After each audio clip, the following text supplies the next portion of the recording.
Olá, pessoal, boa tarde. Estamos com muita satisfação abrindo esse segundo dia da Semana de Saúde 2020. Hoje é um dia muito especial, porque nós vamos falar sobre saúde mental e, obviamente, vamos falar sobre a campanha mundial Setembro Amarelo, a campanha de prevenção ao suicídio. Agora eu vou passar a palavra para minha colega de setor, Alia Mendonça, que fará uma breve descrição do brinde de hoje e fará a apresentação do nosso palestrante.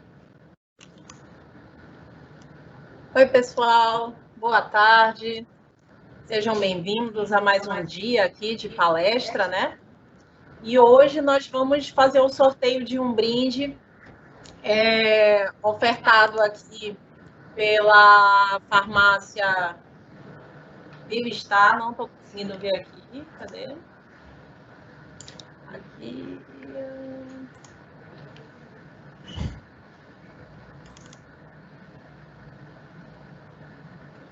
Tá certinho, né?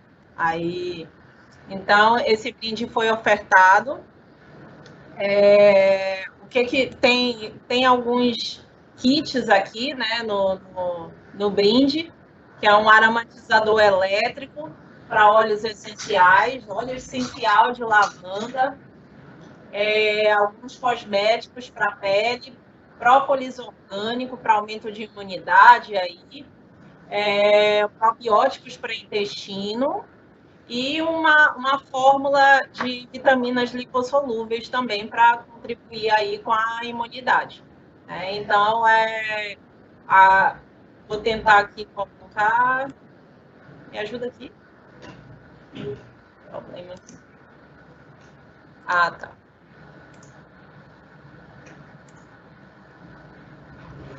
Vou tentar colocar aqui o videozinho rapidinho.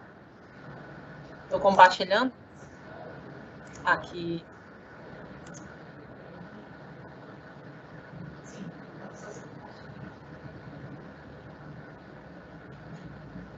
Tá certo isso?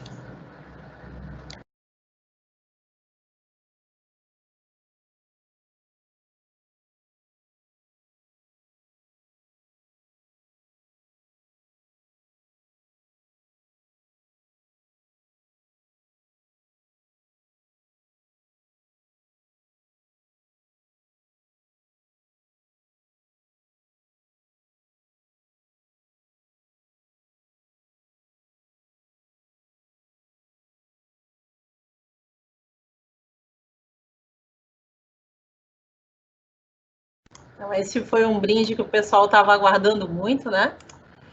E no final a gente vai fazer, tá, pessoal? Vão entrando, vão colocando aí no chat. E agora eu vou fazer a apresentação. Estou bem feliz, particularmente, bem emocionada, né, em poder trazer novamente aqui na nossa casa o Luiz Henrique. Já esteve com a gente em evento presencial, médico psiquiatra. Ele é membro de comissões de psiquiatria do trabalho e de espiritualidade e saúde mental da Associação Brasileira de Psiquiatria, diretor da Associação Amazonense de Psiquiatria e membro da Câmara Técnica em Psiquiatria do Conselho Regional de Medicina do Amazonas. É uma pessoa muito querida, uma pessoa realmente que tem uma energia diferente e que vai contribuir bastante aqui para a nossa tarde, falando do tema de como evitar o suicídio. Então, eu vou passar agora aqui a palavra para o Henrique.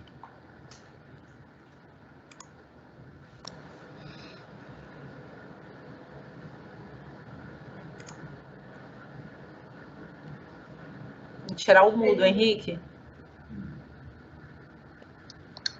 Agora me ouvem, certamente. Boa tarde a todos.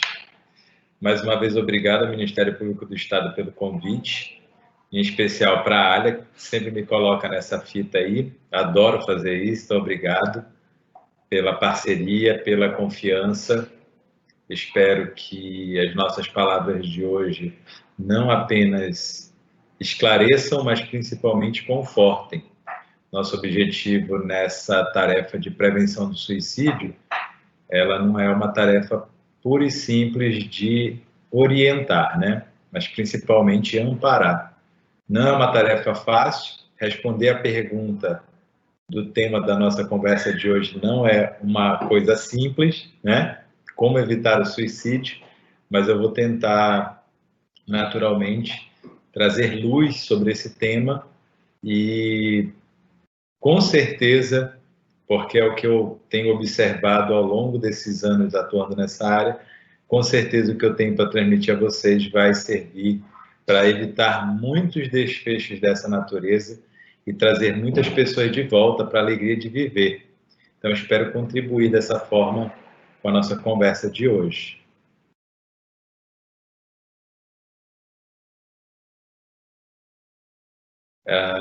A gente vai... Eu não vou usar nenhum tipo de material, viu? Olha, nenhum slide, nem nada, vou só falando.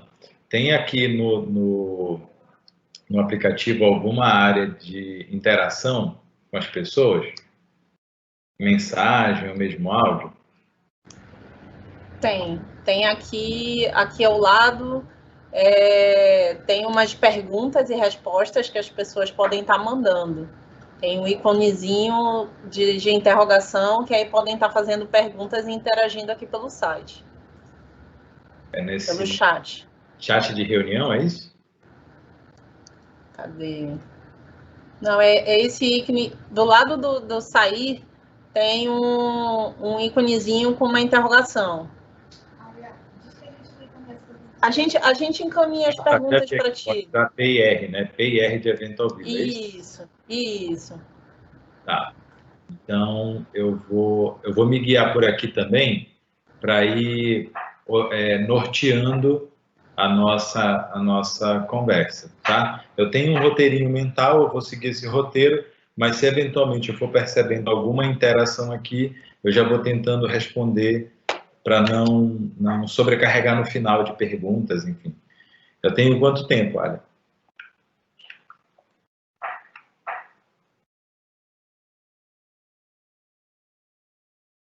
Tem 1 hora, Henrique. Ok, então vamos lá.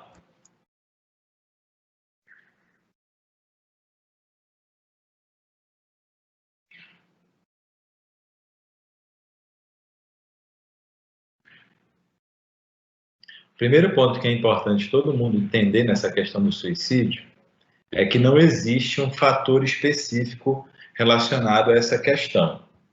Isso significa dizer o quê? Que para evitar o suicídio é preciso considerar várias questões, vários aspectos.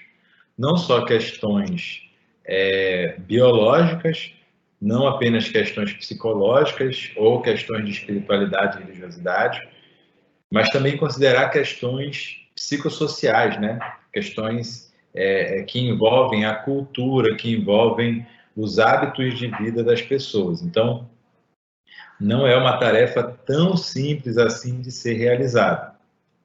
Mas posso dizer para vocês com muita tranquilidade que, apesar de não ser uma tarefa simples, evitar um suicídio, é possível. Eu acho que precisamos trabalhar em cima dessa possibilidade.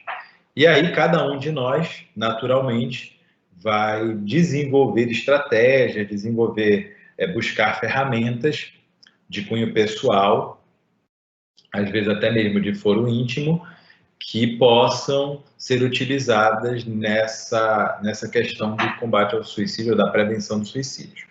E quando a gente fala de prevenção do suicídio, a gente está falando em duas perspectivas, basicamente.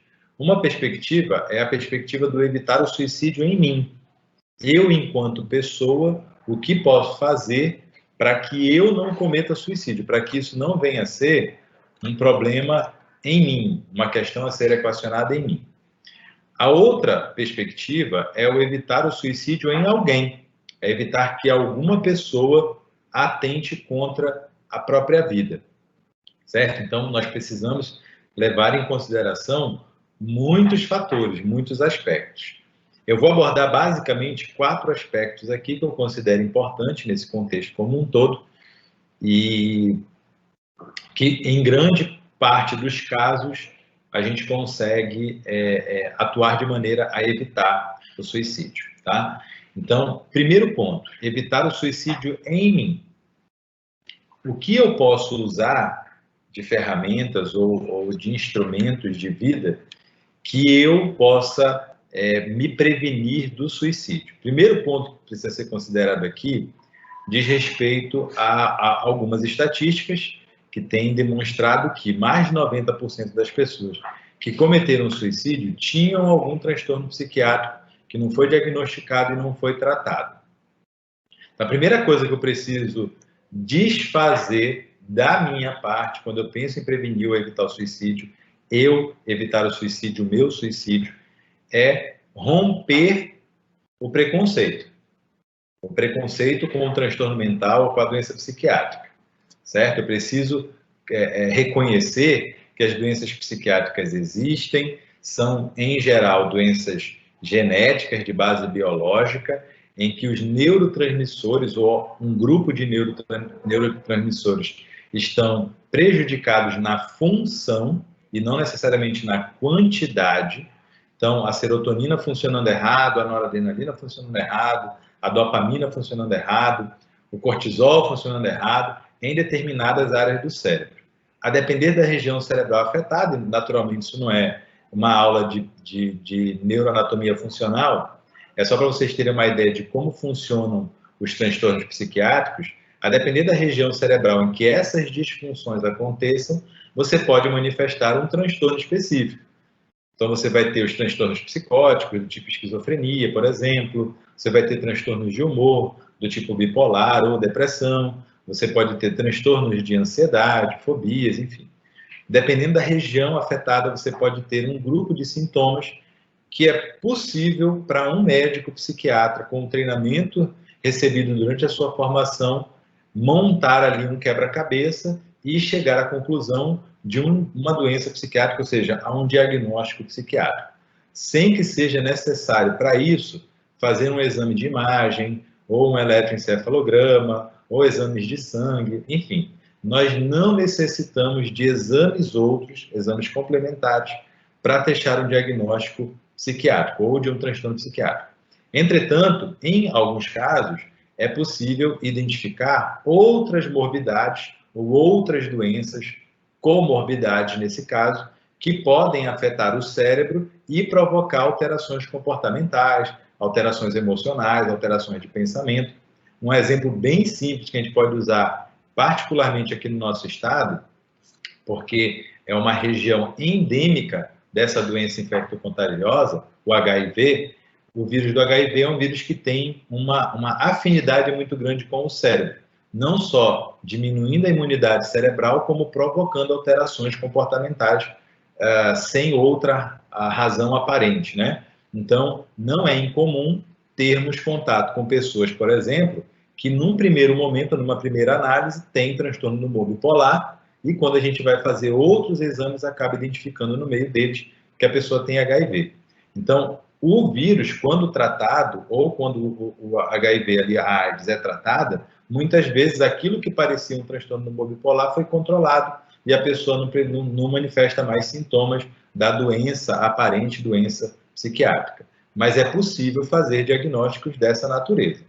A questão qual é? Muitas vezes, a pessoa, mesmo tendo alterações comportamentais, emocionais, de pensamento, enfim, não procura o médico psiquiatra, acreditando que o médico psiquiatra só vai passar remédio, ele só quer saber de dopar o paciente, e isso não é verdade. O nosso objetivo com o tratamento em psiquiatria, e os tratamentos atualmente, eles são muito mais voltados para a vida normal do indivíduo. Nós queremos que o paciente tenha um aspecto de normalidade maior, de tal modo que quem me olhe, por exemplo, não saiba nem que eu estou tomando remédio, nem que eu faço uso de qualquer tipo de medicamento. Mas não é por uma questão de vergonha, não. É porque o objetivo do tratamento de psiquiatria é que a pessoa seja funcional, que ela consiga trabalhar, que ela consiga estudar, que ela consiga viajar, que ela consiga namorar, né? Então, o médico psiquiatra, ele não tem a finalidade única e exclusiva de tratar loucos. Existe uma doença em psiquiatria que pode ser considerada a doença da loucura, que é a esquizofrenia. Todas as outras doenças que a psiquiatria se debruça a estudar e tratar não provocam loucura. Então, eu costumo dizer que o médico psiquiatra não é o médico do doido, mas é o médico daquele que sofre. Que a grande maioria dos pacientes que a gente atende no consultório são pessoas em sofrimento.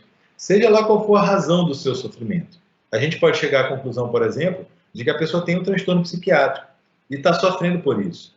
Mas não é incomum encontrar pessoas em sofrimento sem um transtorno psiquiátrico. E nem por isso a gente deixa de ajudar, né? Então, a questão é, está doendo muito, está sofrendo demais, e muitas vezes a intensidade desse sofrimento leva você a pensar em suicídio, seja porque você não consegue ver uma solução para aquela dor, seja porque você não consegue o amparo necessário, seja porque você já tentou de tudo e não deu jeito, seja porque você não aguenta mais, simplesmente, que já sofre tanto com aquilo, você não aguenta mais e de repente aparece a ideia do suicídio, passa numa avaliação psiquiátrica.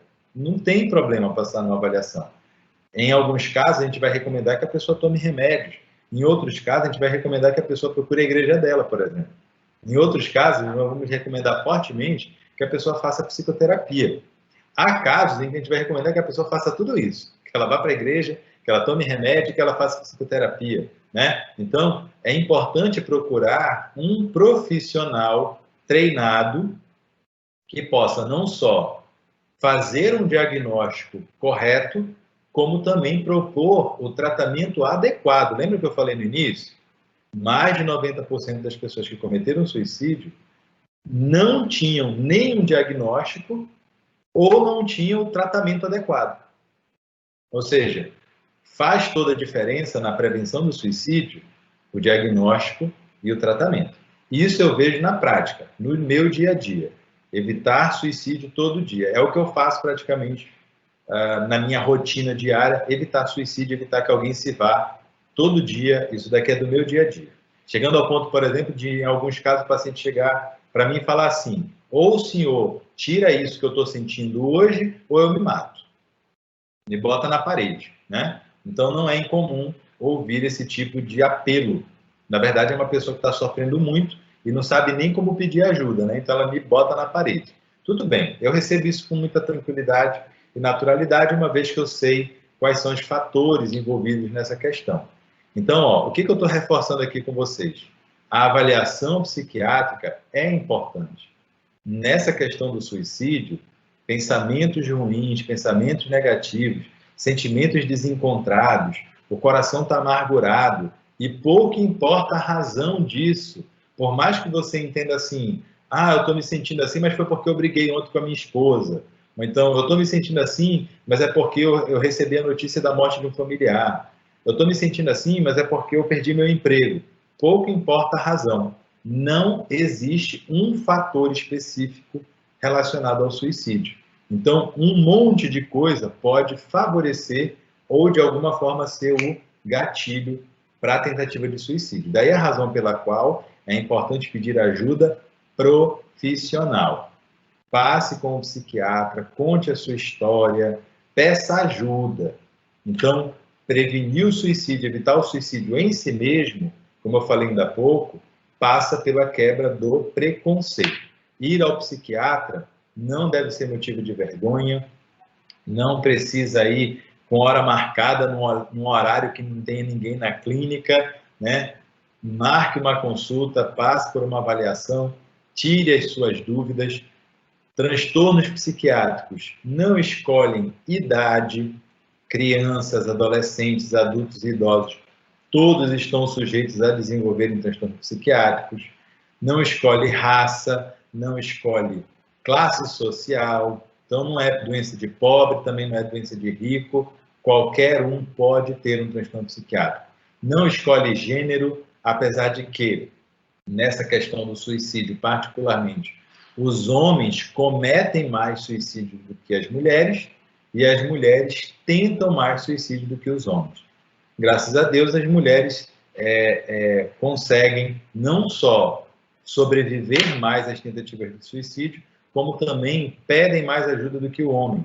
E aí aqui a gente vai precisar fazer um outro trabalho também nessa questão da prevenção do suicídio, porque apesar de as mulheres pedirem mais ajuda, o homem não pede ajuda e ele se mata mais. Então, esse recadinho vai para o homem. Transtorno psiquiátrico provoca alterações emocionais e físicas, inclusive, que fazem com que você se sinta fraco. Homem não pode ser fraco, homem não pode chorar, né? É isso que a gente aprende socialmente, né? Essa tolice aí que inventaram de que homem não pode chorar, de que homem tem que ser forte, o homem tem que manter a casa, o homem tem que ser aquele que aguenta tudo e não reclama. Não é verdade isso não, viu? Na verdade, quem age dessa forma é tolo, orgulhoso, que em vez de reconhecer a própria dor, tenta mascarar as coisas, fazer de conta que está tudo bem, só para a sociedade poder dizer que ele é o macho alfa, ele é o galo, ele é o cara. Tolice, né? Nessa tolice é que a maioria das pessoas, dos homens que tentam suicídio, acabam conseguindo efetivar o ato. Quer perguntar alguma coisa, Ana? Henrique, já tem algumas perguntas aqui do lado. Aí, como é que você quer fazer? A gente vai perguntando ou no final pergunta tudo de uma vez? Legal. Responde tudo de uma vez? Agora que eu estou vendo aqui, é que ele não gira automaticamente. No meu aqui não está. Ele não gira, não. Tudo bem, eu vou responder algumas perguntas aqui. Então, como eu vou aproveitar o gancho, que a primeira pergunta eu acho que é do Elian. Transtorno mental pode ocorrer de uma característica hereditária? Como eu falei ainda agora, as doenças psiquiátricas são de base genética. Então, os pais que têm depressão, seus filhos têm 4 vezes mais chance de desenvolver depressão. Os filhos de pacientes com transtorno humor bipolar têm 6 vezes mais chance de também ter transtorno humor bipolar. Outras doenças têm grau de herdabilidade em torno de 80% de chance.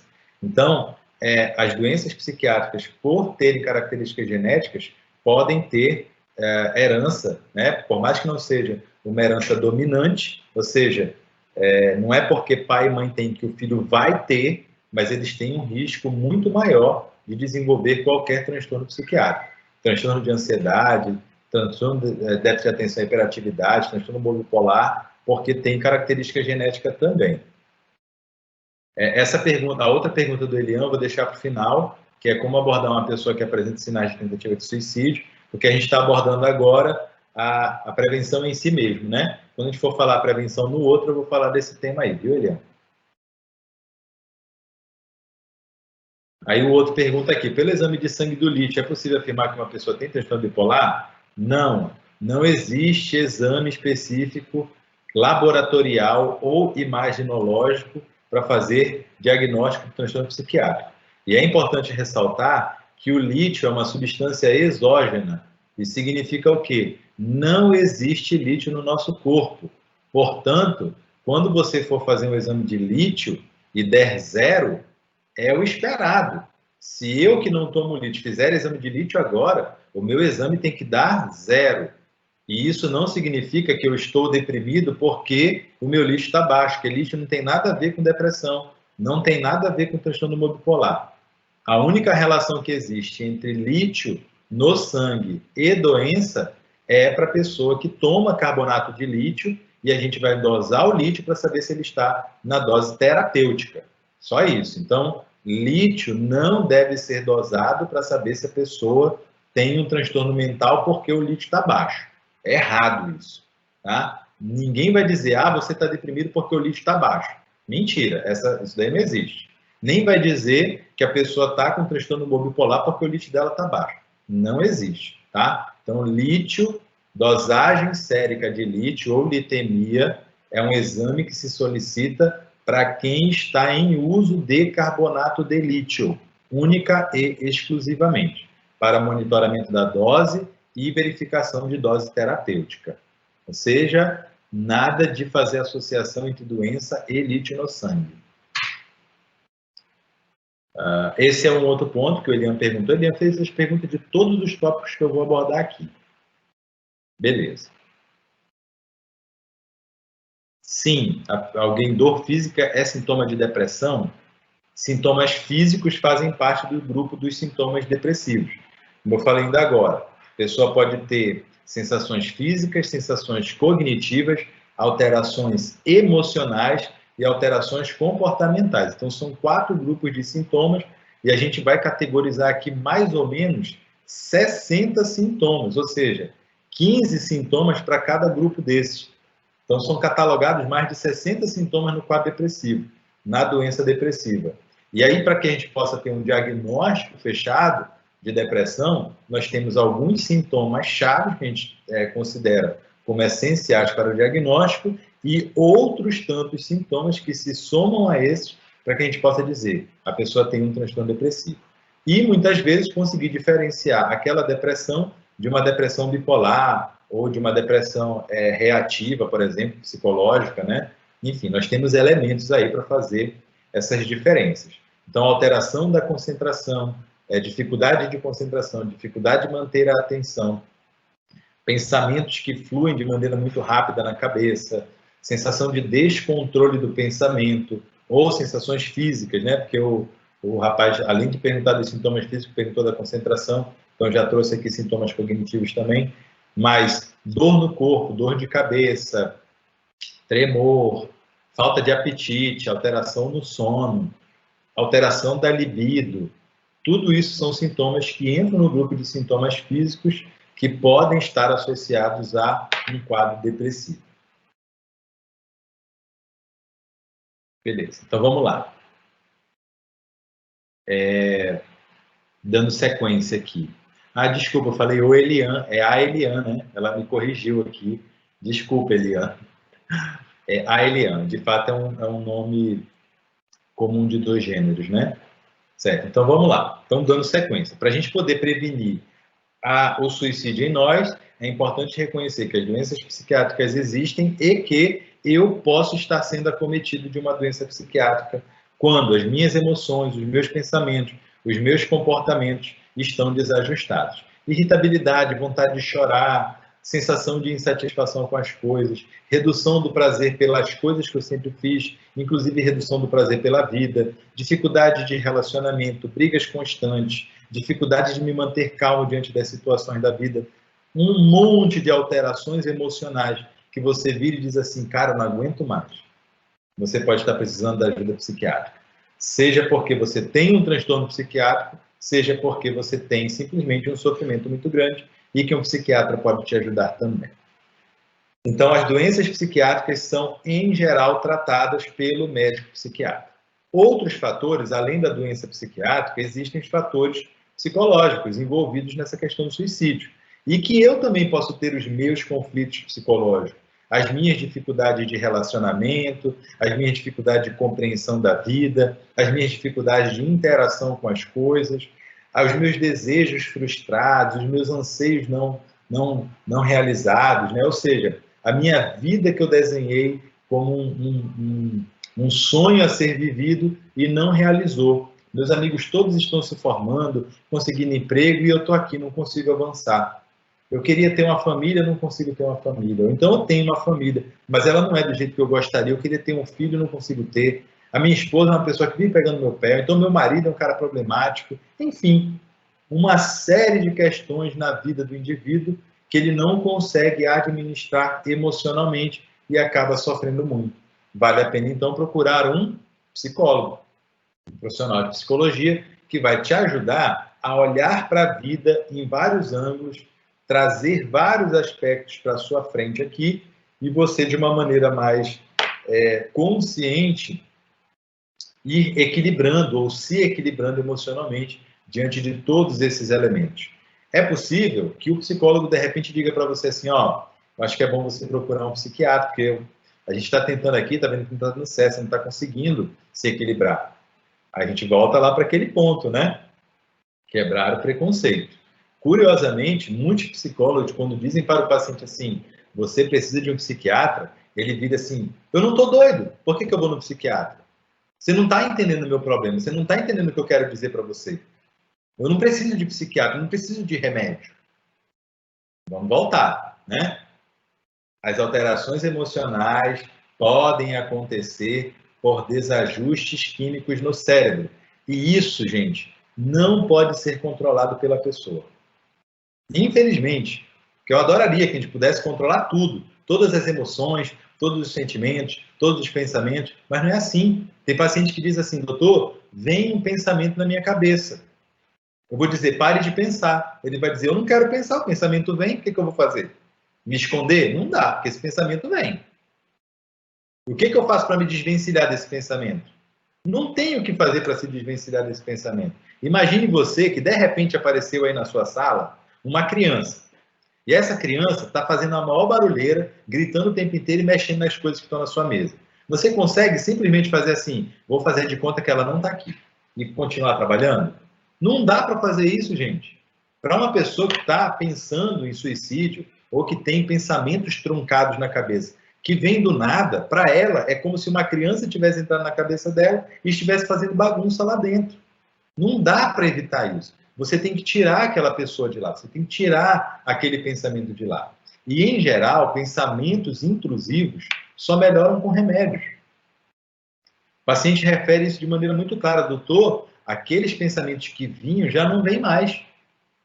Hoje eu consigo ficar tranquilo, eu consigo trabalhar, fazer minhas coisas e aquela sombra negra não vem mais em mim, né? Então, as doenças psiquiátricas, por desajustes cerebrais, provocam alterações de pensamento, comportamento, sentimento e muitas vezes alterações físicas, dores, fraqueza, sensação de cansaço, cansa fácil, né? Enfim, uma série de sintomas aí. Então, se o psicólogo diz para você, procure um psiquiatra, é porque ele está entendendo que você precisa de uma avaliação melhor desse caso.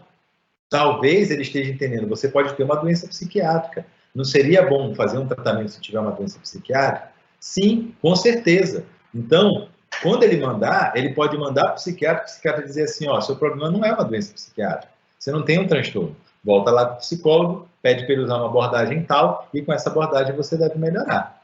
Mas pode acontecer de você, inclusive, se surpreender. E é curioso isso, porque às vezes o paciente vem aqui no consultório e ele fala assim, doutor, estou sentindo isso, se ele me conta 60 sintomas. No fim dos 60 sintomas, eu digo assim, você tem depressão. Ele começa a chorar. Eu não acredito que eu tenho depressão, por que eu tenho isso? Genética, gente.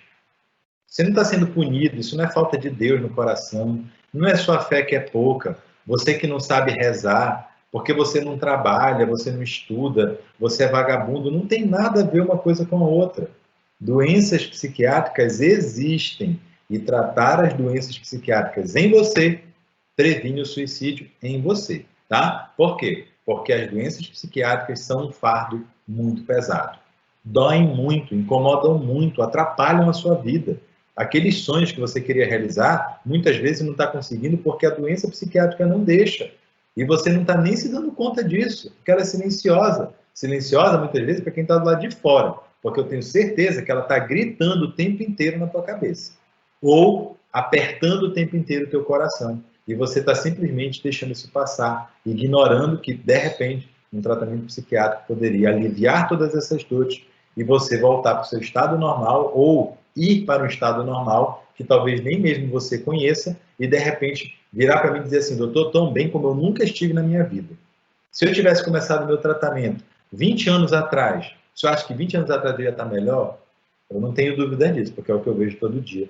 E é o que eu ouço de muitas pessoas dizendo que se tivessem se tratado antes, certamente teriam conquistado tudo o que desejaram na vida e que não conseguiram, porque certamente a doença psiquiátrica esteve lá atrapalhando.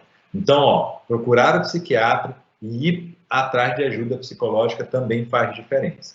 Tem um outro ponto que faz diferença também na prevenção do suicídio em si mesmo, que é espiritualidade e religiosidade. Muitos estudos têm demonstrado hoje que as pessoas que frequentam núcleo religioso pelo menos uma vez por semana têm 5 vezes menos risco de cometer suicídio do que as pessoas que não frequentam nenhum núcleo religioso.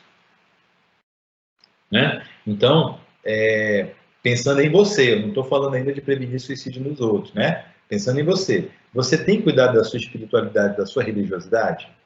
Você tem buscado, e não precisa ser uma religião específica, tá? É a sua religião, é aquela que você gosta.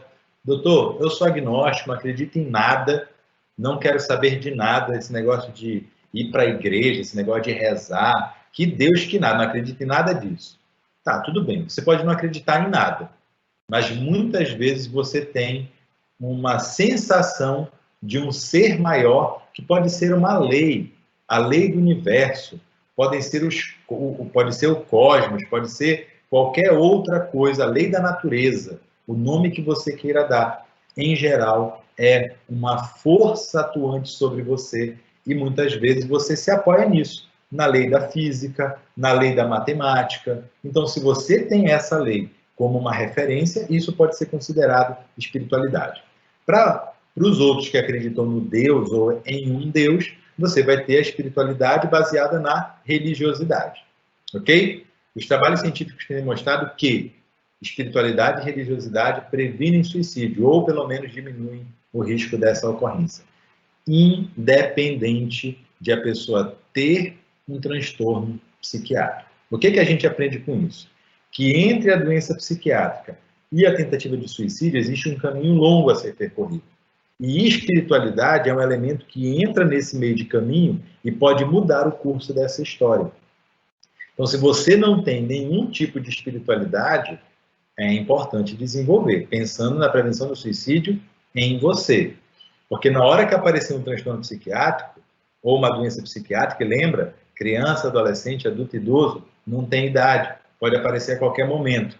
Eu mesmo, muitas vezes, fico me perguntando, será que um dia eu vou ter alguma doença psiquiátrica? Eu tenho um monte de gente na família que tem doença psiquiátrica, o fator genético, certamente, ele me afeta, né? Eu não estou imune a isso. E o fato de eu estar aqui atendendo pessoas com doenças psiquiátricas não aumenta o risco de eu ter uma doença psiquiátrica, porque não é isso que vai interferir na minha saúde cerebral ou neurológica, né? Mas pode me afetar psicologicamente. E para isso eu tenho uma série de ferramentas que me ajudam a lidar com a dor do outro sem que eu sofra junto.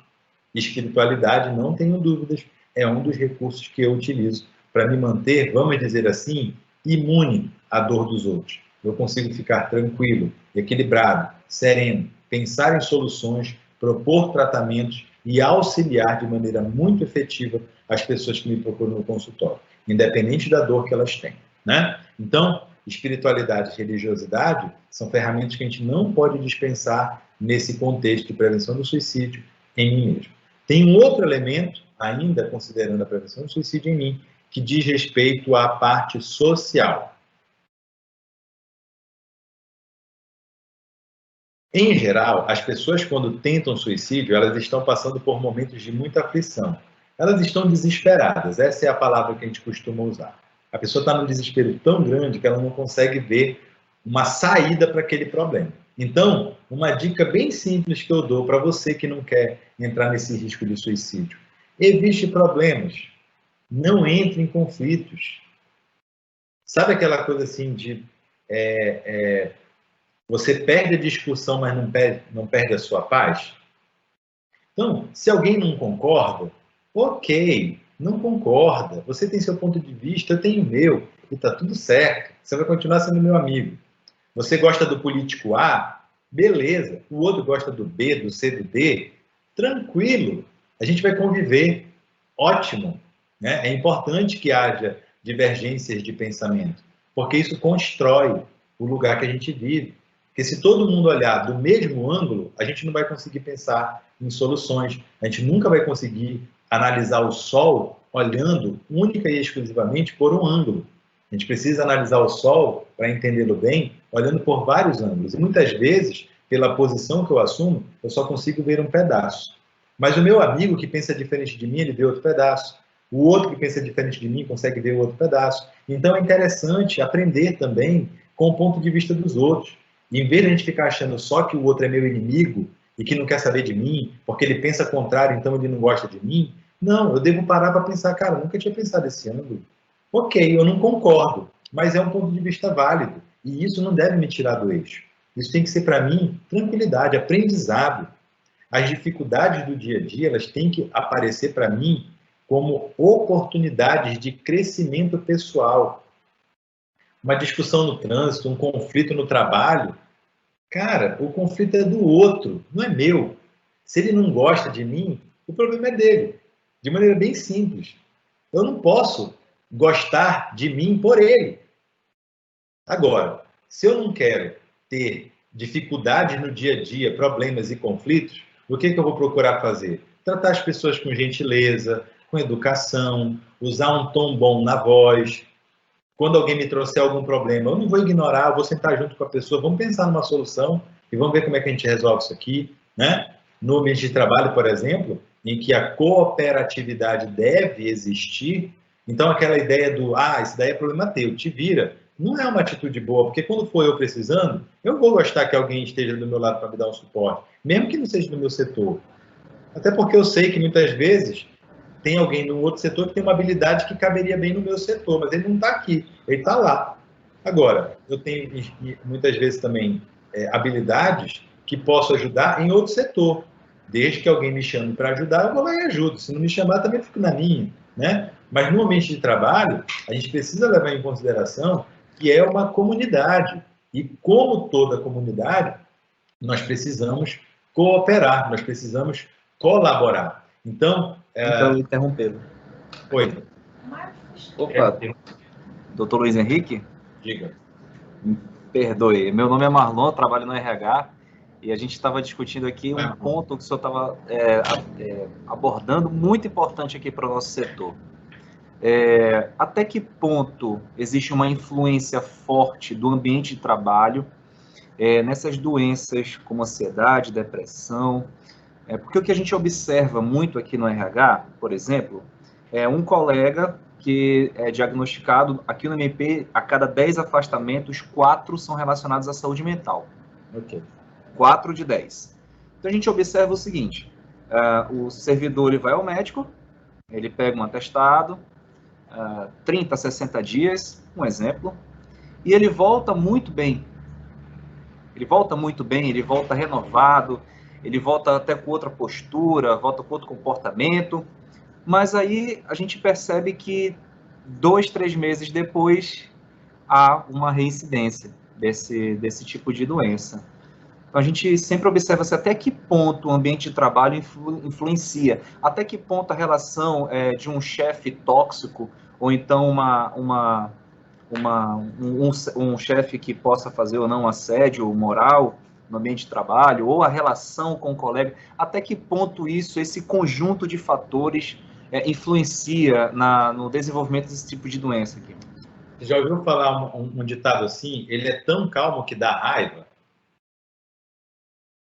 Já? Essa é a minha estratégia, Marlon. É muito difícil uma pessoa me tirar... Oi? E usa muito isso. É muito difícil uma pessoa me tirar do sério. Por uma razão bem simples. A minha paz, ela não está à venda. Então, eu não permito que os outros me influenciem dessa forma.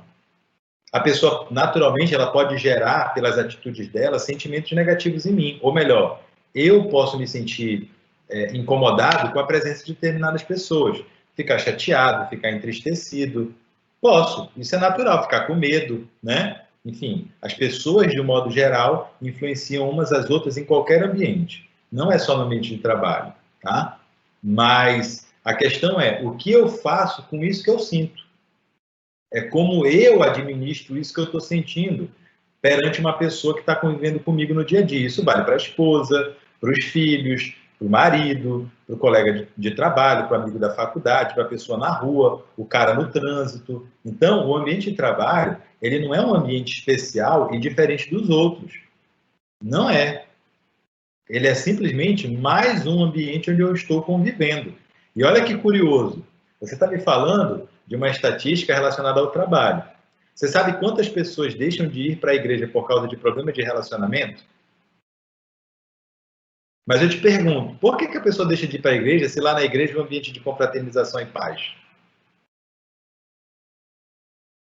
Então a igreja, espiritualidade, religiosidade também são fatores que influenciam negativamente? Sim, podem influenciar negativamente, desde que a pessoa utilize aquele recurso de maneira errada. Então, a questão é, nós temos deixado na mão dos outros, inclusive do trabalho e da atividade profissional, o nosso equilíbrio emocional, a nossa saúde mental. Só que a minha saúde mental não depende do meu trabalho, depende de mim. Tem um trabalho bem interessante que demonstra que pessoas que são submetidas a trabalho escravo têm menos transtorno mental do que as pessoas que são submetidas ao trabalho regular. Olha que curioso, né? Sabe por quê? É uma coisa bem simples. Isso daí é uma questão mental mesmo, psicológica. A pessoa que está no trabalho escravo, muitas vezes, ela não sabe dos direitos dela. E ela entende que para viver ela precisa daquele sistema de trabalho. Quando essas pessoas são resgatadas do seu ambiente de trabalho escravo e são trazidas para a sociedade e reconhecem que tem uma série de direitos que lhes foram cerceados, essas pessoas entram em estado de sofrimento. Olha que louco! Só de saber que ela podia ganhar mais, que ela tinha direito a férias, que ela tinha direito a seguro, a benefícios que ela não estava gozando, ela fica puta da vida e sofre. O que acontece no dia a dia do trabalho? A pessoa queria um trabalho, e a gente está falando de um serviço público, infelizmente, as pessoas ainda tratam o serviço público dessa forma, como uma plataforma para garantir um dinheiro fácil e não precisar trabalhar. A grande maioria dos servidores públicos ainda pensa assim, infelizmente, né? E aí o que eu tenho visto? Muitas pessoas que estão aí no serviço público chegam aqui comigo no trabalho, aqui no consultório, e dizem assim: doutor, eu sofro bullying no trabalho, porque eu quero trabalhar e a maioria das pessoas não quer trabalhar. Quando eu quero fazer meu trabalho a mais, o pessoal diz: ei, para com isso, você não tem que ficar trabalhando desse jeito, não. Porque senão daqui a pouco os caras vão querer dar mais trabalho para a gente. Pode parar com esse negócio. Aí eu viro para ela e falo assim: moço, moça, o seu perfil de trabalho é fora daí. Você não tem que estar trabalhando no serviço público, você tem que ser empresário. Abre a sua empresa, abre o seu negócio, dê seu sangue numa coisa que é sua. Você vai ter muito mais felicidade e qualidade de vida trabalhando no que é seu do que dentro do serviço público dessa forma como você está trabalhando, né? Então, o ambiente de trabalho, mas não é só ele, Marlon. A família interfere, a igreja interfere, a comunidade como um todo interfere na sua saúde mental, porque ela gera em você sentimentos. Isso é natural, a não ser que você seja um robozinho, e aí você não vai sentir nada, nem raiva, nem tristeza, nem alegria, nada. E ninguém é assim, né? Agora, como é que eu tenho administrado as minhas emoções no meu ambiente de trabalho? Para que isso não vire briga, não vire conflito, confusão, né? Então, eu sou aquele cara, eu estou falando de mim pessoalmente, eu sou aquele cara que eu ajudo todo mundo no trabalho. Eu resolvo o meu e ainda ajudo os outros a resolver o problema deles. Por quê? Porque eu sei que depois esse cara vai estar sofrendo. Eu não quero ele sofrendo do meu lado. Eu quero que o nosso ambiente de trabalho seja um ambiente agradável, favorável. Então, eu uso 6 coisinhas que eu costumo divulgar, né, que são importantes no ambiente de trabalho.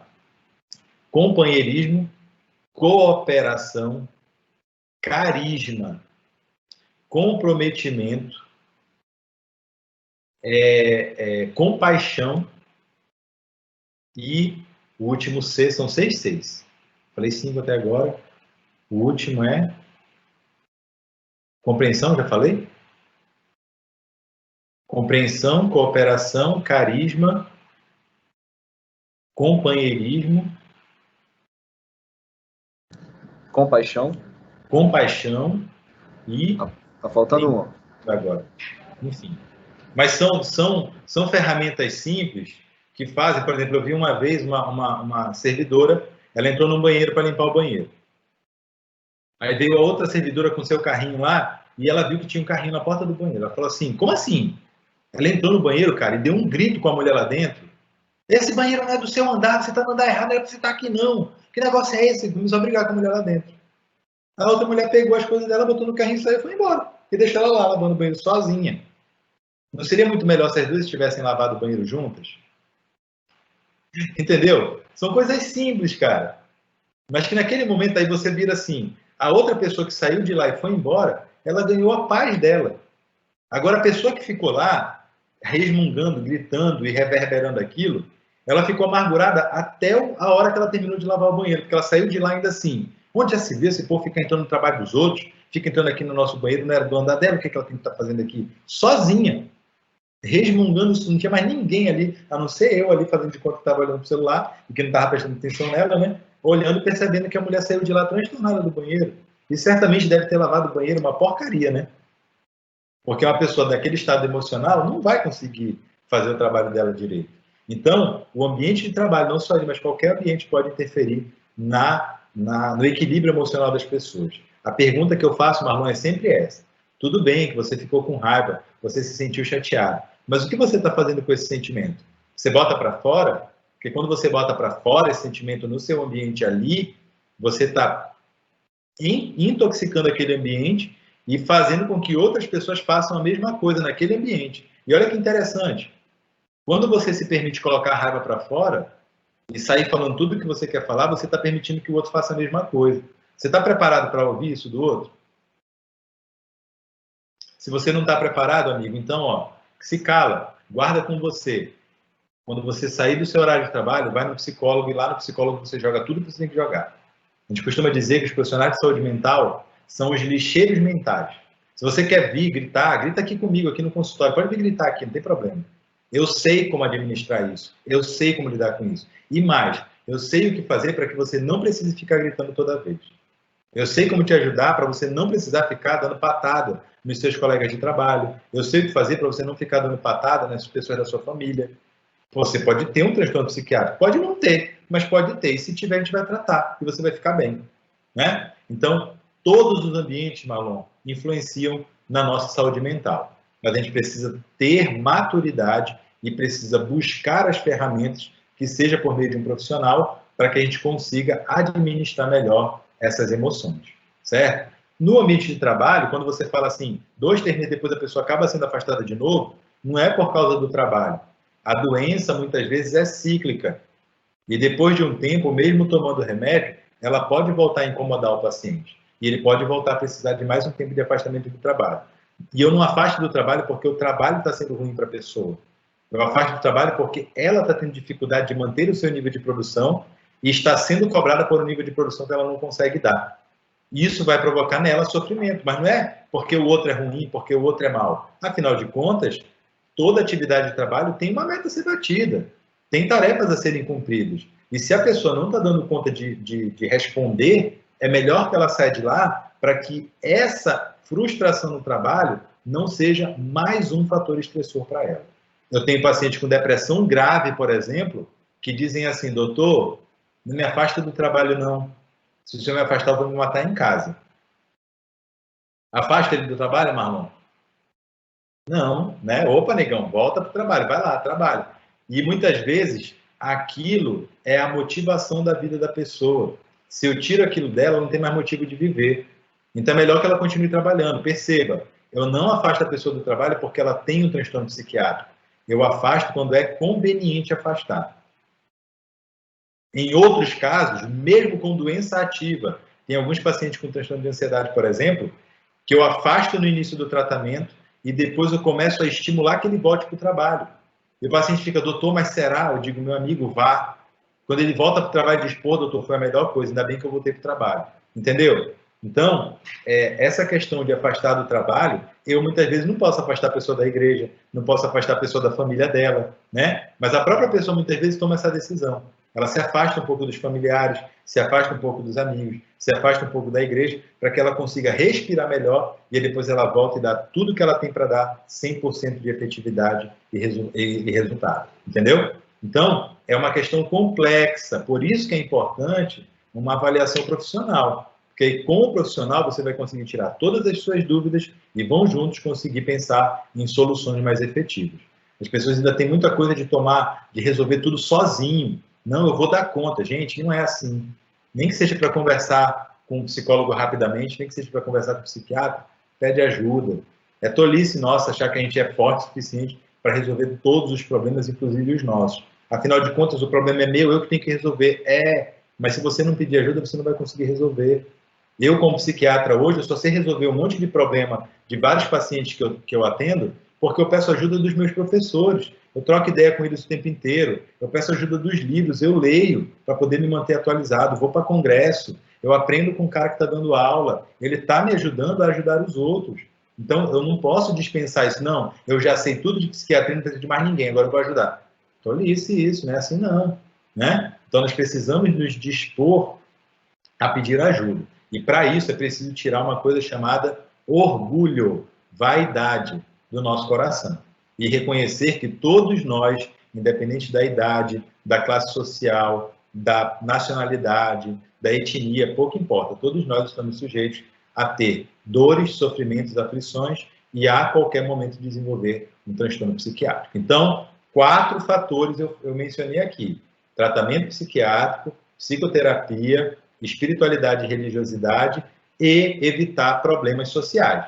Então, para de brigar com os outros, para de arranjar confusão no trabalho, evita a discussão a todo custo, a sua paz vale mais do que qualquer coisa.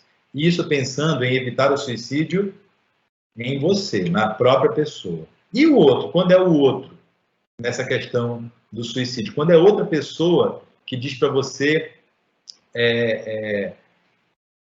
quero me matar, estou pensando em tirar minha vida, né? Então, tem algumas orientações simples que a gente costuma dar, que são simples mesmo. O que você vai fazer? O resultado disso é que não é simples, tá? Então, nunca espere efetividade 100% numa coisa que, muitas vezes, o outro é que está no comando. Então, o fato de eu dizer para o paciente assim, olha, conte comigo, a partir de hoje você vai ter minha ajuda, não significa que ele vai sair daqui satisfeito e não vai tentar se matar. Não significa isso. Não é porque ele deu um abraço aqui, chorou tudo que tinha que chorar e, poxa, doutor, agora eu estou aliviado, ótimo, graças a Deus, que ele vai sair daqui e não vai tentar suicídio.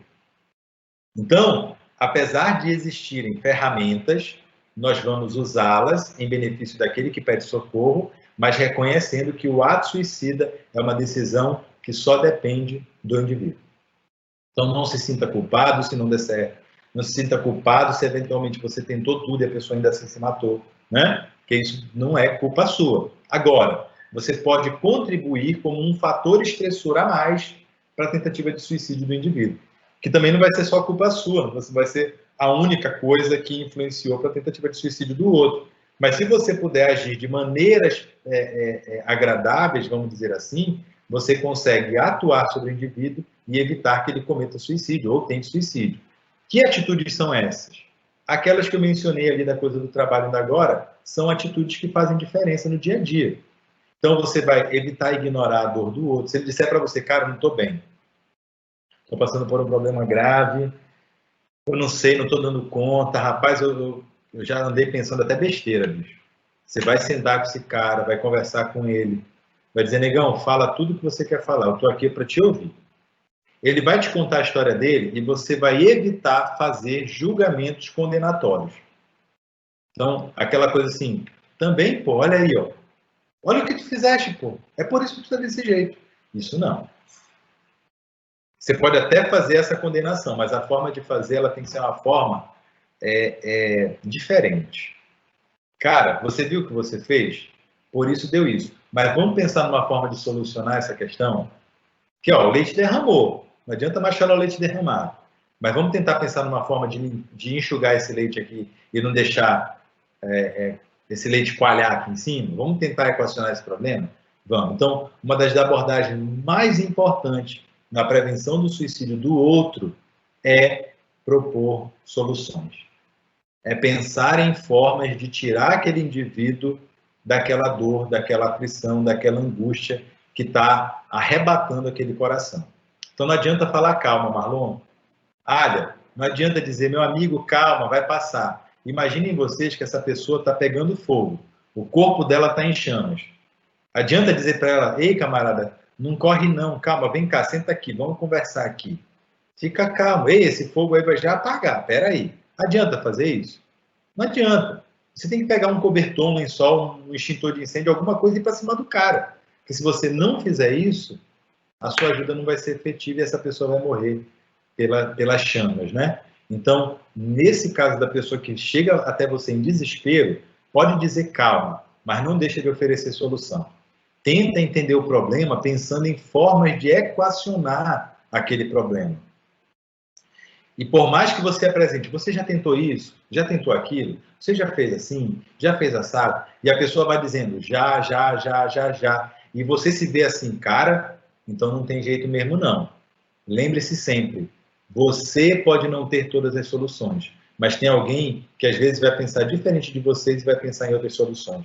Então, se você se vê sem solução, não diz para ele, cara, então não tem jeito não. Então, ó, tá lascado, bicho, porque desse jeito aí já era. Não diga isso, diz assim, ó, cara, todas as soluções que eu tinha, você também teve. e a gente não conseguiu pensar numa outra solução. Vamos pedir ajuda? Vamos pedir ajuda de alguém que, de repente, pode analisar isso de uma outra forma? E aí, nessa hora, vale o pastor, vale o padre, vale o líder religioso que for, vale ir no psiquiatra, vale ir no psicólogo, vale ir no outro amigo, certo? É preciso encontrar uma solução, porque não existe problema sem solução. Todo problema tem uma solução. Eu posso não saber qual é, mas tem alguém que certamente sabe uma solução que eu não estou conseguindo ver. Então, quando chegar no ponto de pensar, seja você ou o outro, não tem mais jeito, lembre-se, não é verdade, porque tudo tem um jeito. Para tudo tem um jeito. E lembre-se também que suicídio não é solução. Suicídio é outro problema. Para algumas religiões, por exemplo, a grande maioria delas, a morte do corpo físico não determina o fim da vida, porque existe a vida após a morte. Para a maioria das religiões é assim. Sejam as religiões cristãs ou não cristãs, a maioria delas considera a vida após a morte. E para a maioria delas, morrer pelo suicídio significa continuar sofrendo na vida espiritual. Ou seja, quem está querendo fugir do problema da vida física só vai prolongar o seu sofrimento para o outro lado da vida, vai continuar sofrendo. Não foi solução, não resolveu o problema. Ainda deixou uma penca de nego aqui, amigos, familiares, colegas de trabalho, pessoas da igreja, com 1000 interrogações na cabeça. Por que esse cara se matou? Por que a gente não percebeu que ele estava nesse problema?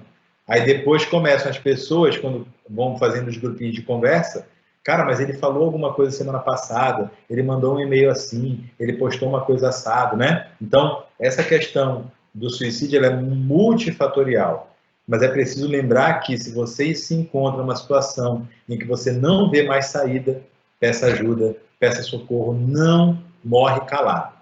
Pede assistência, não custa nada, né? Vai atrás do psiquiatra, vai atrás do psicólogo e pede ajuda. Ou então atrás dos amigos, que são sempre... Mas vai atrás daquele amigo que é um cara bacana de te ouvir, né? Porque tem uns amigos aí que a gente prefere deixar para outro momento. A gente deixa ele para balada, né? Tem outros que são para contar nas horas mais dolorosas.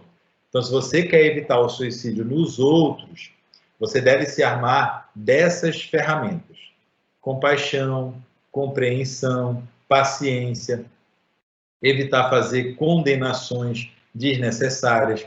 Você deve apresentar para a pessoa soluções e, particularmente, recomendar que essa pessoa procure um médico psiquiatra, um psicólogo, pois como vimos lá no início, muitas pessoas que cometem suicídio tinham um transtorno psiquiátrico e só foi possível saber por uma coisa que a gente chama autópsia mental, né? Autópsia psicológica, que é quando a gente vai ver que antes da morte a pessoa já tinha alterações de comportamento, alterações de sentimento e que muitas vezes ninguém conseguiu fazer alguma coisa para evitar que ela chegasse àquele ponto, né? Aquele momento do ato suicida. Então, é possível prevenir o suicídio em mim, é possível prevenir o suicídio nos outros, mas para isso é preciso utilizar os recursos que temos à nossa disposição.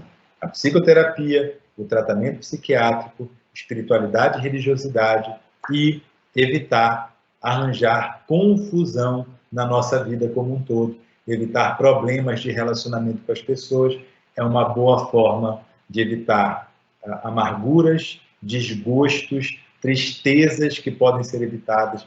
Então, busquemos no nosso dia a dia uma convivência fraterna, equilibrada, serena. Ainda no campo da espiritualidade e religiosidade, a meditação, o mindfulness, a oração, ouvir músicas que acalmam, tudo. E música que acalma, gente, não é música clássica. Não é aquela música do não é isso não. Às vezes a pessoa se acalma com rock, às vezes a pessoa se acalma com pagode, às vezes a pessoa se acalma com axé, com dance, sei lá. Ouve a música que você gosta de ouvir, no estilo musical que te agrada, porque você sabe que aquilo vai te fazer bem, né? E pede ajuda, não deixa de pedir ajuda. Vamos ver aqui algumas perguntas que a gente possa responder ainda. Um anônimo perguntou qual a melhor forma de ajudar uma pessoa com perfil suicida que convive diariamente conosco. Uma forma é essa, né? Recomenda que a pessoa procure ajuda psiquiátrica, ajuda psicológica, um profissional especializado nesse tema. conduz essa pessoa para a espiritualidade, né? Meditação, a oração, o culto religioso, enfim. Doutor, quando a pessoa tem um episódio de mania, ocorre uma perca neural, e isso afeta a memória. Como eu posso saber se meu esquecimento é algo normal ou é consequência da bipolaridade?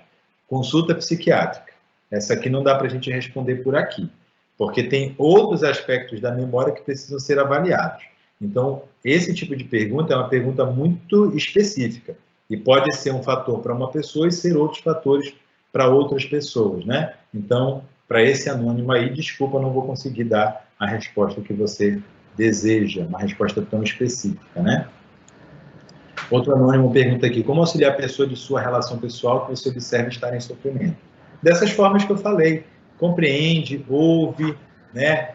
Oferece solução, evita fazer julgamento, trata a pessoa de maneira equilibrada, serena, tranquila, né? Evita ficar apontando na cara, bem feito, tá vendo, olha aí, né?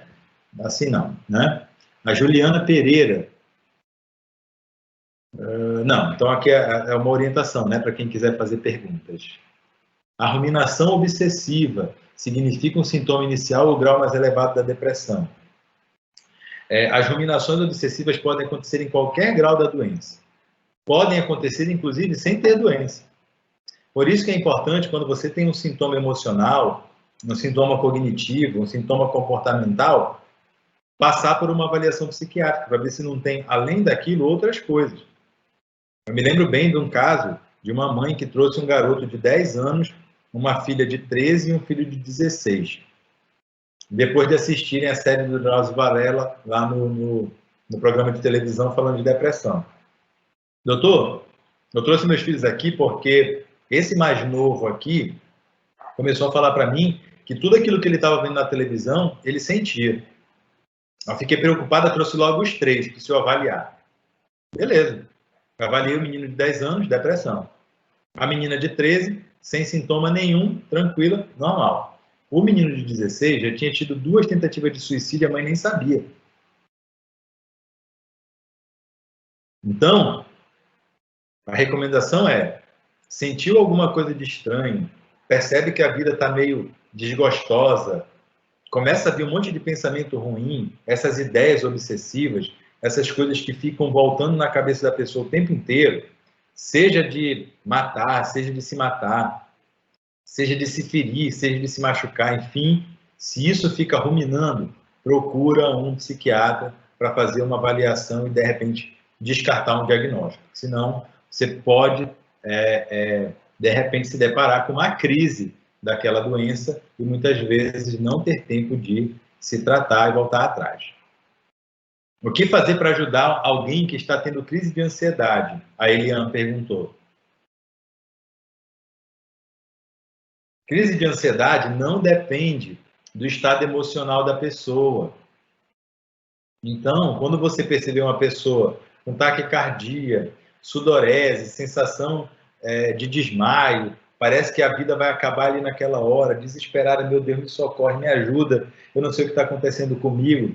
Não adianta só dizer para ela se acalma, porque muitas vezes a pessoa está calma. É curioso isso. Que na hora da crise de ansiedade, que começa do nada, sem ter um motivo específico, não precisa ter tido uma briga, uma discussão, um problema para a pessoa ter uma crise de ansiedade, porque elas podem acontecer sem motivo, e a maioria acontece sem motivo específico, o que causa, inclusive, dúvida na pessoa. A pessoa fica assim, por que eu estou sentindo isso se não aconteceu nada? Por que meu coração está acelerado? Por que essa sensação de engasgo, de falta de ar? E muitas vezes a pessoa entra em desespero naquela hora, quando entra em desespero, porque ela começou a sentir uma coisa que não faz sentido para ela. Ela pensa assim, pô, meu corpo vai colapsar aqui agora, né? Mas, em muitos casos, a pessoa sente tudo isso, fica ali meio agoniada, às vezes vai pegar um copo com água, a pessoa observa que ela está tremendo e diz assim, se acalma, pô, relaxa. E a pessoa fica puta da vida porque ela não está agoniada, ela está calma, ela está relaxada. Só que o corpo dela está em crise, né? Então, uma forma de ajudar uma pessoa em crise é perguntar para ela, o que eu posso fazer para te ajudar nessa hora?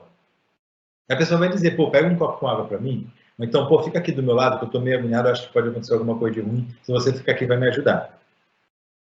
Simples assim. É só perguntar para a pessoa, o que eu posso fazer para te ajudar nessa hora, né? Eu me lembro de uma jovem de 17 anos, toda vez que ela entrava em crise, a mãe dela ia para o lado dela, pegava a mão dela e ficava ali orando do lado da filha. A filha falou assim, mãe, isso me deixa mais agoniada. Pô, a mãe tá doida para ajudar a filha, não quer ver a filha daquele jeito. Mas a forma de ajudar a filha é não pegar nela. Não pega. No máximo, fica ali do lado e pergunta, minha filha, tem alguma coisa que eu posso fazer para te ajudar? E ela vai dizer. Ou então você fica ali próximo, por perto, minha filha, eu estou por aqui. Se você quiser me ajuda, me fala. Entendeu? Então, isso não deve ser um bicho de 7 cabeças. Como agir diante de uma família que perdeu alguém para o suicídio? Confortar, consolar, amparar, né? Tirar o sentimento de culpa da família. Muitas vezes, quando acontece o suicídio muito perto da gente, a gente tende a se sentir culpado. A gente pensa assim, pô, o que eu deixei de fazer? Eu podia ter feito alguma coisa e não fiz. Eu podia ter ajudado e não ajudei. Eu vi o cara agoniado e não fiz nada. Não fica alimentando esse tipo de pensamento. A pessoa cometeu suicídio? Cometeu. Ponto. Ponto fato. Não há mais o que fazer, não tem como reverter, a pessoa morreu, certo? Então, é levar para essas pessoas, da família em especial, o conforto, o amparo, né? Em geral, no campo da espiritualidade, é muito mais fácil fazer isso. Explicar as questões do luto, se for o caso, procurar um psicólogo para lidar com essa questão do luto, né? Então, é chegar junto, evitar, mais uma vez, né? Críticas, evitar julgamentos, evitar ficar falando, pô, vocês viram e não fizeram nada. Não, isso não, né? Não cabe a nós esse tipo de conduta. Então, é mais o de estimular a pessoa à oração, se ela tiver algum grau de espiritualidade e religiosidade, pedir que ela busque na igreja dela e na filosofia doutrinária que ela adota, espiritualista, os recursos que deixam o coração dela mais calmo e tranquilo, né? Então, ajudar uma família que teve um caso de suicídio naquela hora é tirar sentimento de culpa daquelas pessoas, ok? O que mais que ficou aqui pendente de responder? Já respondi a abordagem da pessoa que apresenta sinais de tentativa de suicídio, como ajudar, né? Sinais de planejamento de suicídio em terceiro. Muitas vezes a pessoa que está planejando suicídio é porque ela não está conseguindo ver outras soluções. Então, cabe aquela abordagem, né? Pô, mas você já pensou nisso, já pensou naquilo, já pensou em fazer de outra forma, né? Então, não se prende nesse pensamento, vamos pensar em outras soluções, né? Cadê? Eu acho que respondi todos aí, né? Tem mais alguma pergunta, pessoal? Acho que deu nosso horário aí. Já. Se me deixar aqui, eu falo 10 horas.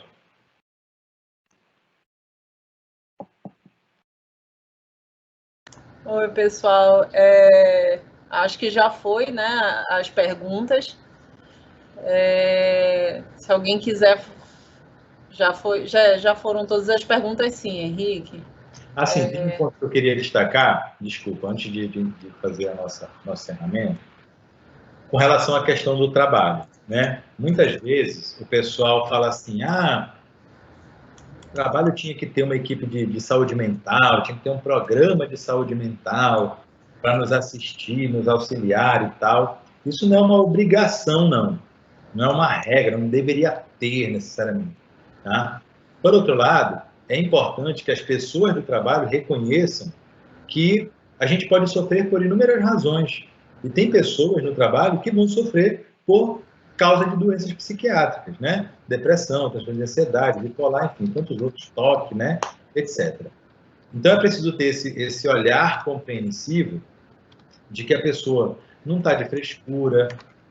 Eu, particularmente, avalio características de personalidade dos pacientes e dá para perceber quando o paciente está usando a doença para tirar proveito. É possível perceber isso, né? E muitas vezes eu já vou cortando as asinhas do paciente aqui, ó. Não é bem assim, né? Não é por aí. Nosso objetivo é um tratamento da doença, não é ficar fugindo do trabalho, né? Você logo vai voltar a trabalhar, então já vai se preparando. Então a gente já vai fazendo ali algumas abordagens quando a gente percebe isso. Mas isso não é a maioria das pessoas. Ao contrário, é uma minoria de pessoas que usam a doença psiquiátrica como forma de tirar vantagem entre aspas, né? Eu não vejo vantagem nenhuma nisso, mas tirar vantagem de não ir para o trabalho, por exemplo. Isso é o mínimo. Então, evitem de fazer julgamentos dessa natureza, de achar que todo mundo que tem um transtorno psiquiátrico, agora pronto, agora está com depressão, agora está com ansiedade, agora não vem mais para o trabalho, agora vai ficar usando isso para justificar não trabalhar. Não é a maioria das pessoas, ao contrário, é a minoria das pessoas que usam a doença psiquiátrica como recurso para fugir do trabalho. Tá? Muitas vezes o que acontece é que a doença interfere de tal maneira que a pessoa realmente não consegue trabalhar. E quando for assim, muitas vezes o médico psiquiatra vai recomendar que a pessoa se afaste do trabalho. Mas não precisa ter um psiquiatra aí, não precisa ter um psicólogo aí. Né? Se o ambiente de trabalho, se o local de trabalho já fornece para a pessoa um plano de saúde ou indica, né, profissionais dessa área que possam atender, beleza, ótimo, vá lá você que está precisando de ajuda, vá lá no profissional, peça a sua ajuda, a ajuda para você, né? Se o ambiente de trabalho não oferece, isso não tem que ser um problema. Agora, se oferece, tem que ser oferecido de uma maneira que isso esteja dentro de um programa de qualidade de vida no trabalho, dentro de um programa ou uma política de saúde mental dentro do trabalho. Aí é preciso contratar profissionais especializados que possam elaborar esse programa para que o trabalho seja satisfatório, vamos dizer assim, do ponto de vista mental para todo mundo, ergonômico, né?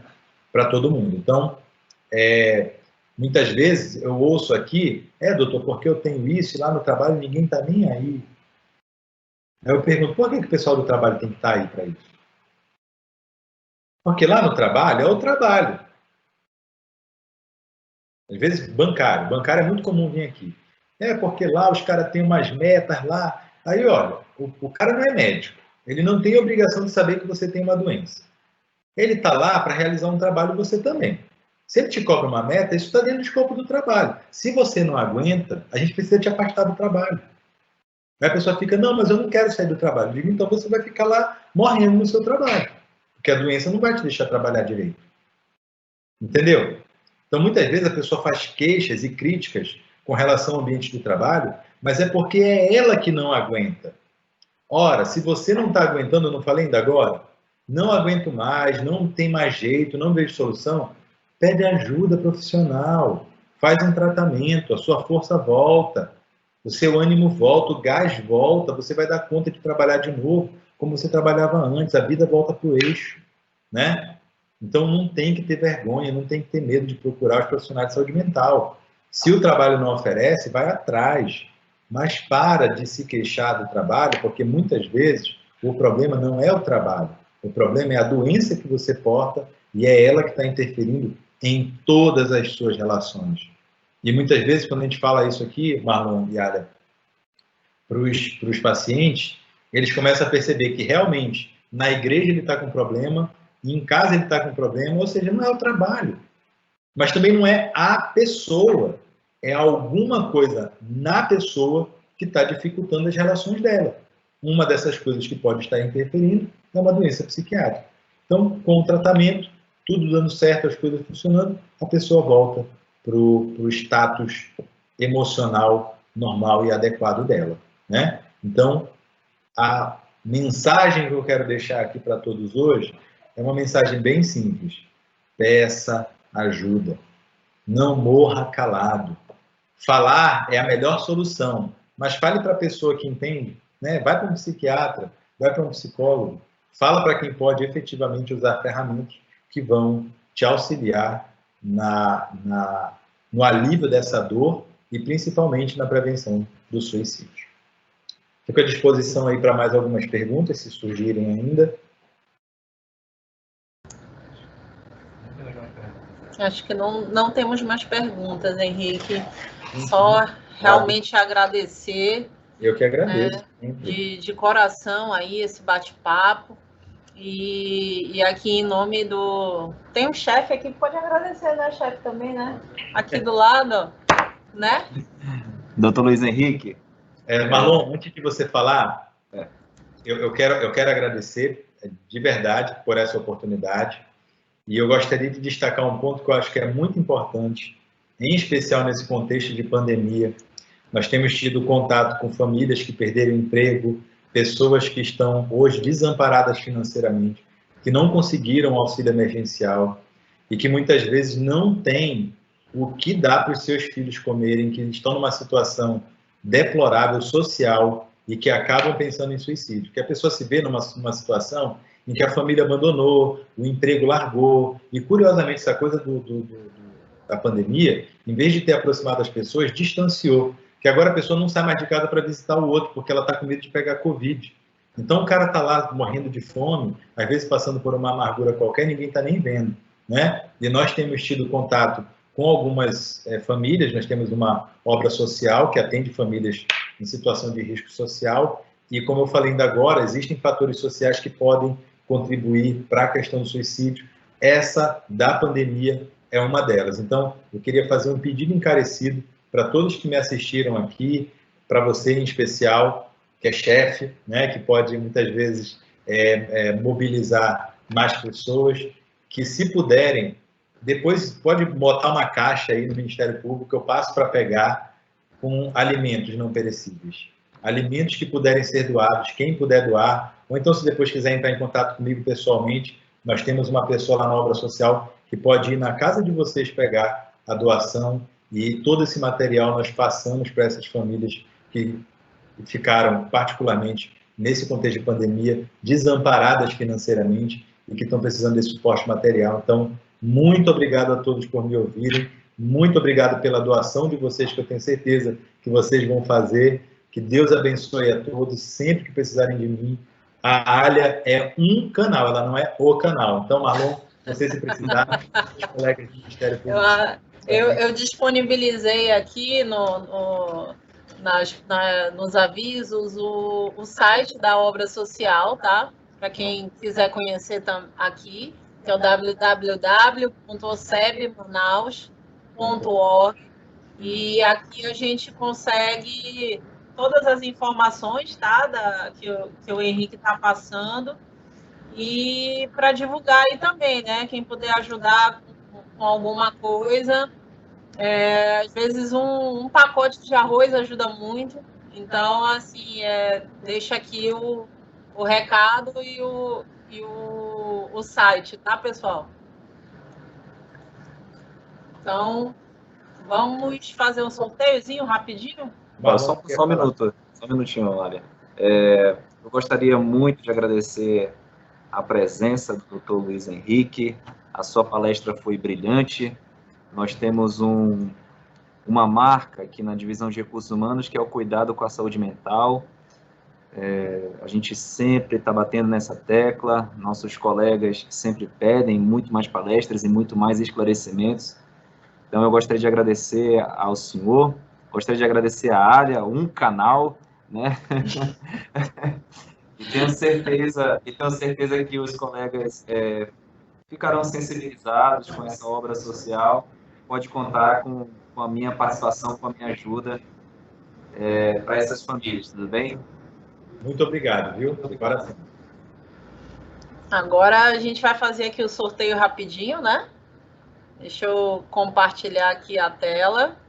É muito importante que quando vocês entrarem, vocês têm que fazer lá colocar o nome de vocês para que a gente possa fazer o sorteio, tá? Quem se registrou e colocou o nome está aqui para concorrer ao sorteio. Vou apertar aqui. Vamos ver quem vai ganhar. E... olha!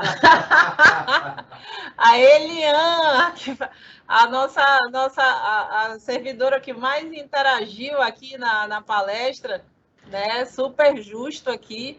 Eliane, você pode comparecer aqui depois no RH, tá? Para retirar a sua lembrancinha aqui. E agradecer a todos a presença de vocês, agradecer o Henrique.